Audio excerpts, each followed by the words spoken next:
Navigating your health after 40 can feel like you're fighting a losing battle.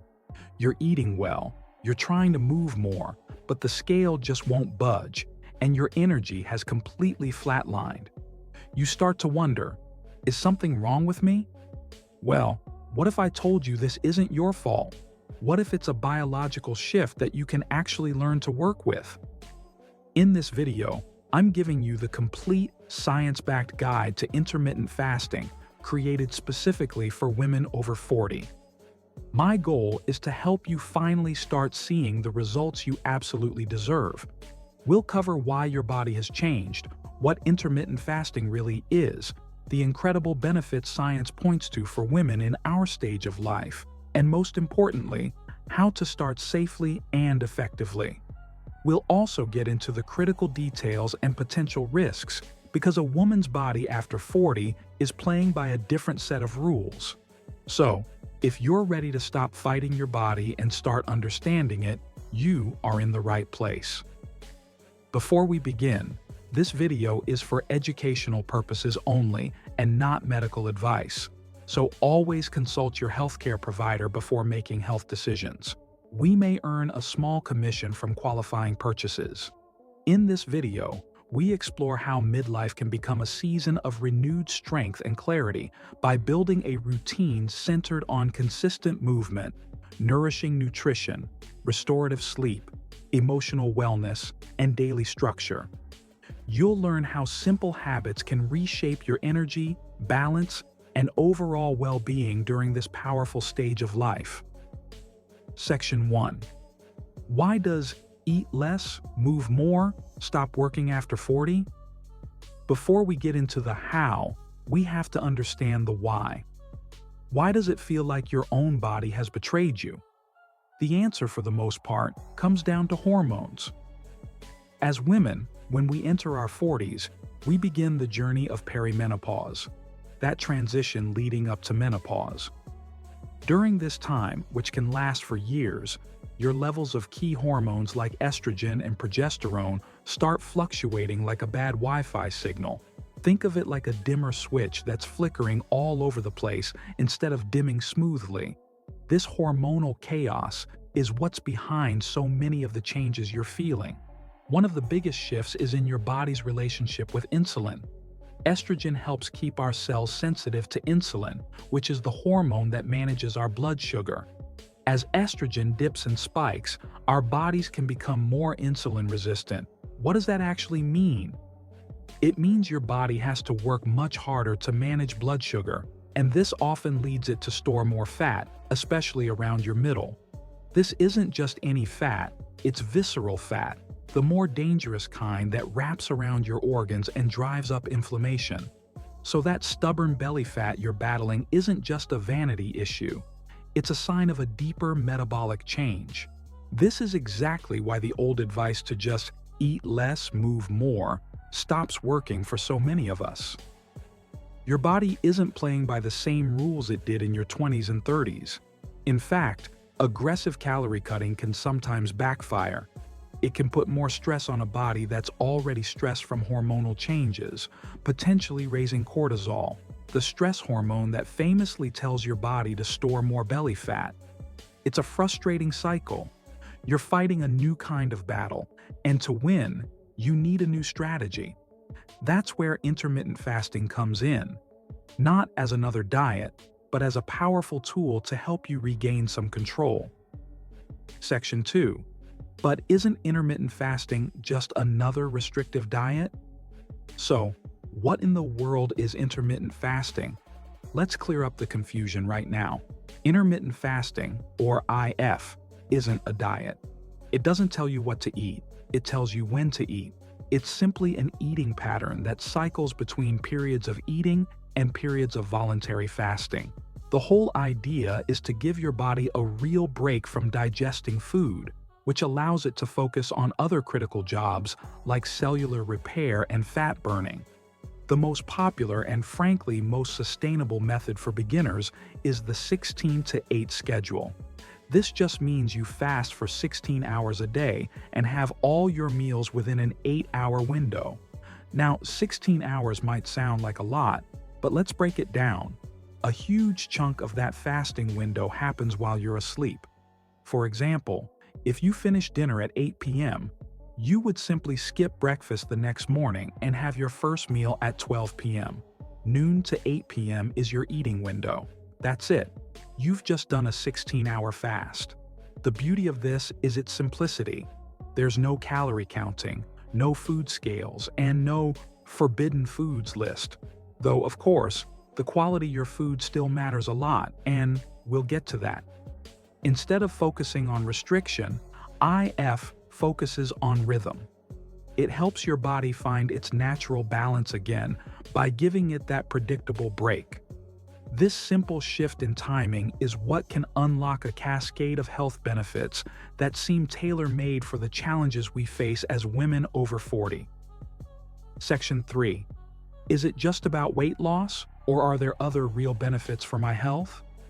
This isn't just about skipping breakfast to drop a few pounds. The benefits of intermittent fasting, especially for women in perimenopause and beyond, are supported by a growing body of science. So, let's see what the research says. First, let's talk about weight management. As we discussed, the hormonal shifts after 40 can make the body prone to storing that visceral belly fat. Intermittent fasting can directly counter this. By keeping insulin levels low for a longer period, it encourages your body to switch its fuel source from the sugar in your blood to your stored body fat. A meta-analysis of studies on people over 40 found that a 16-8 fasting schedule led to greater fat mass loss compared to younger groups. For example, one small study on women over 60 found that a 16-8 plan helped them lose an average of 4.5 pounds, about 2 kilograms, of body fat in just 6 weeks, without losing significant muscle mass. Beyond weight, one of the most powerful benefits is improved insulin sensitivity. This is a game changer for women over 40. Giving your body a break from producing insulin around the clock helps your cells become more responsive to it again. This means better blood sugar control, fewer energy crashes and sugar cravings, and a lower risk for developing type 2 diabetes, a risk that goes up after menopause. The benefits for heart health are also really promising. Research shows that intermittent fasting can help lower several risk factors for cardiovascular disease, which becomes a much bigger concern for women postmenopause. Studies have shown improvements in blood pressure, LDL, the bad cholesterol, and lower levels of inflammation. But it's not just about your body, it's about your brain. So many women over 40 complain about brain fog, that frustrating feeling of mental slowness. Intermittent fasting may help. Fasting has been shown to boost a powerful protein called brain-derived neurotrophic factor, or BDNF.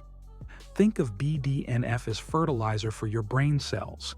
It supports existing neurons and encourages new ones to grow, which can lead to better mental clarity and focus.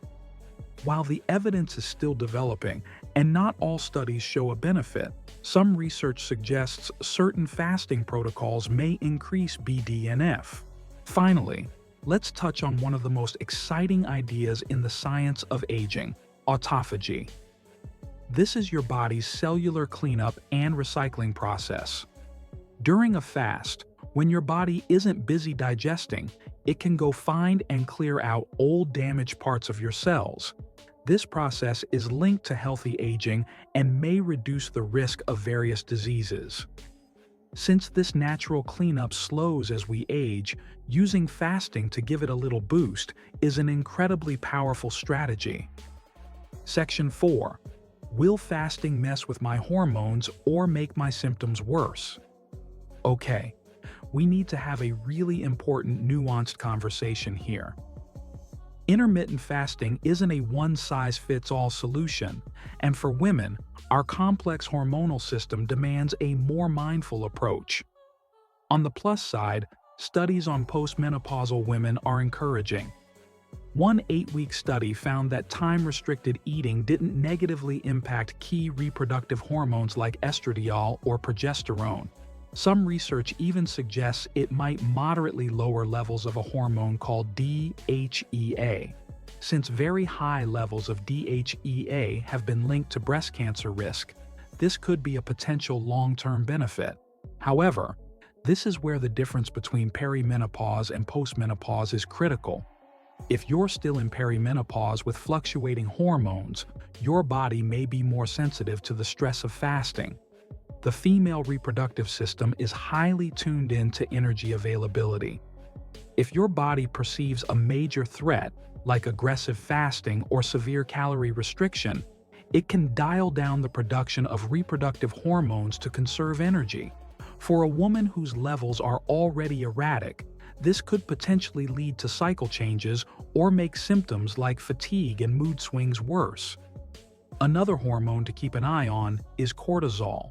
While short-term fasting can be fine, long-term aggressive fasting can raise cortisol levels. For a woman in midlife who is already juggling a million other stressors, adding another big one can backfire, contributing to the very belly fat and insulin resistance you're trying to fix. So, what's the takeaway? Intermittent fasting appears to be generally safe and may be very well tolerated by postmenopausal women whose hormones are more stable. If you're perimenopausal, you just need to be more cautious and start with a gentler approach. The golden rule is always to listen to your body. If fasting leaves you feeling exhausted, irritable, or is messing with your sleep or cycle, that's your cue to pull back and adjust. I know this is a ton of information, and the most important part is turning it into action. To make that easier, I've created a free downloadable intermittent fasting quick start checklist just for women over 40. It breaks down the safest schedules to start with, gives you a list of drinks that won't break your fast, and provides some great ideas for your first meal. The link is right in the description below. It's my gift to you to help you start this journey with confidence. Section 5. So how do I start safely without feeling overwhelmed? Alright, you get the why and the what. Now for the most important part, the how. How do you actually start intermittent fasting in a way that feels good and is sustainable for your body right now? First, pick your schedule, and my strong advice is to start gently. Forget about jumping into an 18 or 20-hour fast. For women over 40, a gentle start is everything. I recommend beginning with a 12-12 schedule. That's a 12-hour fast and a 12-hour eating window. If you stop eating at 7 p.m., you just have your breakfast at 7 a.m. the next day. This is often the easiest entry point because it pretty much aligns with your natural overnight fast. After a week or so, if you're feeling good on 12-12, you can gradually move to a 14-10 schedule, a 14-hour fast. This is a fantastic sweet spot for many women, especially in perimenopause, because it offers a lot of the metabolic benefits without putting too much stress on your system. For example, you could eat between 8 a.m. and 6 p.m. The 16-8 method is also a great goal, particularly for postmenopausal women or for anyone who finds they tolerate a longer fast really well. Another option you might see is the 5-2 diet, where you eat normally 5 days a week and cut your calories to about 500 on 2 days that aren't back-to-back. This can work well if you prefer not to fast every day. So what does your first week look like? During your fasting window, the rule is 0 calories, but you absolutely must stay hydrated. Water is your best friend. You can also have plain black coffee or unsweetened herbal teas. These can be a huge help in managing hunger and keeping your energy up. When it's time to break your fast, how you eat is just as important as when. Please, do not break your fast with a bagel or a sugary cereal. That will send your blood sugar on a wild roller coaster, leaving you tired and craving more junk. Instead, break your fast with a balanced meal of protein, healthy fats, and fiber. Think a grilled chicken salad with olive oil dressing, a piece of salmon with roasted broccoli, or a smoothie with protein powder, spinach, and a few berries. This will stabilize your blood sugar and keep you feeling full and satisfied. And remember, pay attention to your body's signals.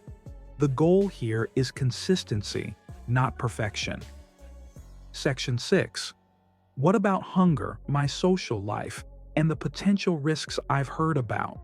Starting anything new has a learning curve, and if is no different. Let's be real about the common hurdles and how to get over them. The most obvious one is hunger. In the beginning, you will likely feel hunger pangs because your body is used to getting fuel every few hours. This is totally normal. Staying really well hydrated helps a ton. We often mistake thirst for hunger. A little pinch of sea salt in your water can also help with electrolytes and curb cravings. The good news? For most people, these hunger waves get a lot smaller after the first week or so as your body adapts. What about your social life? A brunch with friends or a late dinner can feel like it will derail everything. This is where you have to be flexible. You can just adjust your eating window for that day. If you have a late dinner planned, start your fast later. Or you can simply decide to take that day off from fasting, enjoy yourself, and get right back on track the next day. One day will not undo your progress. Remember, this is a lifestyle, not a prison. Now for a serious note on risks. While IF is safe for many, it is not for everyone. You should absolutely not practice intermittent fasting if you are pregnant, breastfeeding, are underweight, or have any history of eating disorders. If you have a medical condition, especially type 1 or type 2 diabetes, or if you're taking medications, it is essential that you talk to your doctor before you start. Finally, you may have seen headlines about a study presented at a conference in 2024 that suggested a link between a strict 8-hour eating window and a higher risk of cardiovascular death. It's important to know this was preliminary data from an observational study. It hasn't been peer-reviewed, and it doesn't prove that fasting causes this problem. However, it's a powerful reminder that more aggressive is not always better. This is exactly why starting slowly with wider eating windows, like 12 or 10 hours, is the smartest and safest approach for long-term health. We have covered so much ground today. We've untangled the complicated hormonal mess that can happen after 40, demystified what intermittent fasting actually is, explored its powerful science-backed benefits, and laid out a clear, safe plan for you to get started. The key thing I want you to walk away with is this. Intermittent fasting is not a magic wand, but it is an incredibly flexible and empowering tool. It's a way to work with your body's new biology, not against it. It offers a path to regain control over your metabolic health, get your energy back, and finally start seeing the results that have felt so out of reach. For so many women over 40, it truly is the key to unlocking a new chapter of vitality. Your journey to feeling better starts with a single step. Don't forget to download the free Intermittent Fasting Quick Start Checklist from the link in the description to help guide you through your first week. And now, I want to hear from you. What's your biggest question or concern about starting intermittent fasting? Have you tried it before? Share your experience in the comments below. This is a community, and we are all in this together. If you found this guide valuable, please give this video a thumbs up. Subscribe for more science-backed health advice for women, and hit that notification bell so you never miss an update.